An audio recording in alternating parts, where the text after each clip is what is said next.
Hello and welcome to this new video here on the channel. A year has passed and so it is time to look back at what Scale 500 models we got throughout 2023 that we simply couldn't resist and made every collector's heart beat a little faster. By the way, I have already published my list of my 5 biggest model flops of the year, so make sure to also check out that video. As always, I'm only considering models for this list that were released in 2023 and that I have actually reviewed myself here on the channel, so feel free to contribute with your top models of the year in the comments down below. And while you're at it, a like also always helps out the channel. In number 5 of the top 5 of 2023, we find the Wizz Air Airbus A320. I can understand that for many this model is a contender for the top spot, but for me the decision even to put it in my top 5 was a close call. The model itself from Herpa offers next to nothing that would justify it being anywhere near a top list except for one fact: the Wizz Air livery. Normally the fact alone would still not be enough for me to give it a spot amongst the best models of the year, and had it been any other airline, maybe apart from Ryanair, I would not have included it, but it's Wizz Air. Yes, we finally have a new Wizz Air in Scale 500, thank goodness. Number 4.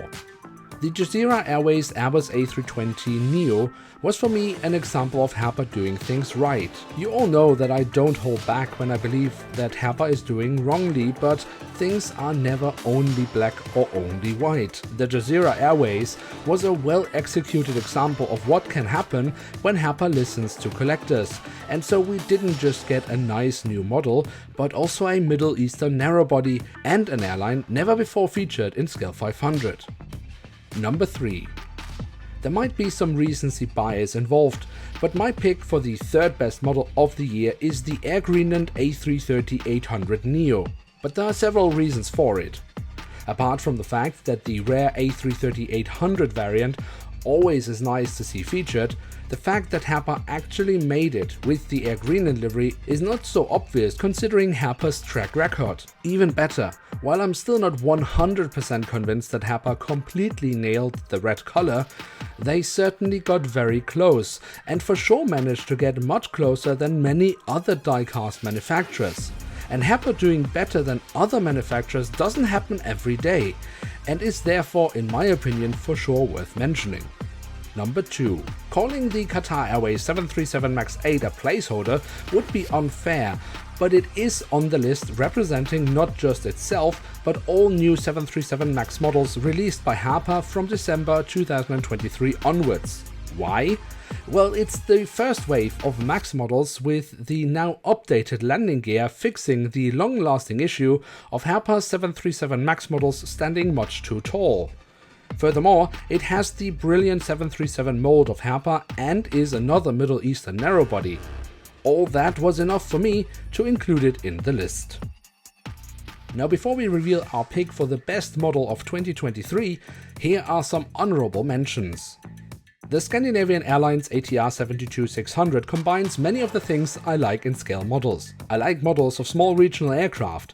I think Herpa is doing a great job with the ATR, especially considering the size of the model, and the SAS livery on the ATR pops. Want a DHL model that isn't a 757 or 767? That was for far too long not possible in Scale 500 until 2023, when Herpa finally delivered a DHL 777, a model collectors have been quite vocal about wanting to have for years. And while Herpa's 777 engines remain wrongly shaped, the rest of the model was solid and fixed a gaping hole in many of our collections. And now, our pick for the best Scale 500 model of 2023. In 2022, our top pick was the Embraer ERJ195E2 Techline livery, as it showed much promise of what could come in the future. To be honest, I had hoped for more E95E2 models in 2023, but in the end we had to make do with only one. That, however, was the KLM Cityhopper E95E2, and it didn't disappoint. The newly created mold of Herpa is a banger, and it in no way gets any worse by sporting the lovely KLM livery. Only drawback was the cost cutting of Herpa when it came to the print of the white writing, as the blue base color was shining through. Still, the model left me wanting more E95E2 models from Herpa, as well as hoping for the creation of a E90E2 mold in the future. And now it's your turn. What do you think about this list, and what are your best models of 2023? Let me know in the comment section below, and don't forget to leave a like and hit subscribe. With that, thanks so much for having watched, and see you in another video.